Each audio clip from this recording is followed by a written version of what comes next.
तो ठीक है गाइस, फाइनली डीमन स्लेयर का इन्फिनिटी कैसल का पार्ट 1 आ चुका है। जहाँ पे बात करें तो ये ट्रिलॉजी में पार्ट डिवाइड किया हुआ है और डीमन स्लेयर पहले से सीजन 1 से सीजन 4 तक बहुत अच्छा खासा था और एक सीरीज के तौर पे हमें दिखाया गया होता, बट अब एक मूवी के तौर पे भी दिखाया जा रहा है। और मूवी की स्टोरी लाइन काफ़ी तक सीरीज की मूवी की तरह ही आपको फील होगी, क्योंकि काफ़ी तक पार्ट्स में डिवाइड किया हुआ है। और इतना ही नहीं, मूवी के मेन पर्सपेक्टिव दो पार्ट्स की स्टोरीज पे चलता है और इसीलिए कह सकता हूँ कि एक तरफ भी हीरो भी जीतता हुआ दिखता है और एक तरफ विलन भी जीतता हुआ दिखता है। तो ये एक तरह से कह सकता हूँ कि दोनों साइड्स की सेक्रीफाइस दिखाया गया है कि एक हीरो किस पर्पस के लिए लड़ रहा है और कहीं ना कहीं विलन क्यों लड़ रहा है, और कहीं ना कहीं दोनों के पर्पस बहुत अच्छे खासे फीलिंग वे में दिखाया गया हुआ है। और डीमन स्लेयर का मेन पार्ट यही लगता है कि हाँ, दोनों हीरो और विलन कहीं ना कहीं बहुत कुछ चीज़ों से गुजर के आगे बढ़े हुए हैं। एज अ विलन मैं कह सकता हूँ कि विलन के कैरेक्टर यहाँ पे डीमन स्लेयर के इन्फिनिटी कैसल में बहुत अच्छा खासा दिखाया गया हुआ है। कह सकता हूँ कि कैरेक्टर बहुत डेप्थ में दिखाया गया हुआ है। तांजीरो का कैरेक्टर क्या चीज़ों से लड़ते हुए आगे बढ़ा हुआ है,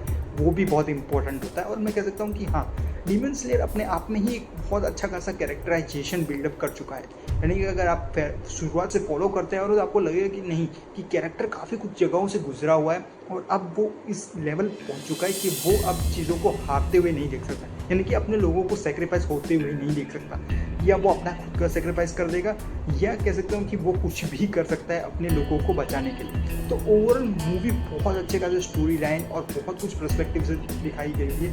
मैं मूवी को स्पॉइल बिल्कुल नहीं करना चाहता, इसलिए कह सकता हूँ कि आप थिएटर्स में जरूर जाके चेकआउट करें। मूवी का मेन पर्सपेक्टिव बहुत अच्छा खासा क्लियर वे में दिखाया गया और मैं यही मानता हूँ कि मूवी बहुत कुछ अच्छी भी है। बट मैं कह सकता हूँ कि मूवी में बहुत कुछ फ्लॉज भी देखने को मिलते हैं, बट ओवर कह सकता हूँ कि काफ़ी कुछ उन्होंने अभी भी मांगा से अडॉप्ट नहीं किया हुआ है।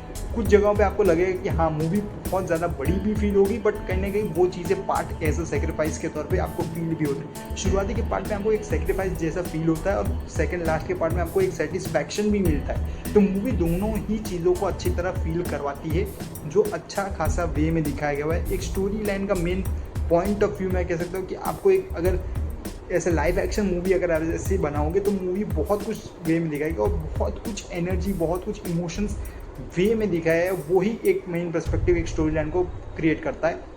और मूवी डीमन स्लेयर एक एनिमेशन मूवी होने के बावजूद मैं कह सकता हूँ इंडिया में बहुत अच्छा खासा बहुत हाउसफुल के तौर पर है। और मैं कह सकता हूँ कि हाँ, वो एक एनिमेशन की मूवी के कितने बड़े फैंस पब्लिक हो सकते हैं, ये भी एक बहुत बड़ा पर्सपेक्टिव है कि अब एनिमेशंस एक नेक्स्ट लेवल पे जा रहे हैं। मूवी के अलावा इन्हें कह सकते हो कि लाइव एक्शन के अलावा पब्लिक एनिमेशंस को भी बहुत अच्छा खासा पसंद करती है, क्योंकि कह सकता हूँ कि ये जनरेशन है, उन्होंने पहले से टीवी से लेकर और ये OTT तक सब कुछ देख चुके हैं। तो इसलिए कह सकता हूँ कि हाँ, वो अब एक एनिमेशन को भी एक मूवी की तरह एक सीरीज़ की तरह लेते हैं और उनको लगता है कि नहीं, उनको वो फील करवाता है कि उनको एक अंदर इमोशन फील करवाता है कि वो अपना एक बचपन ही जी रहे हैं। तो और कह सकता हूँ बहुत अच्छा खासा दिखाया गया हुआ है। आप जरूर जाकर थिएटर्स में चेकआउट करें।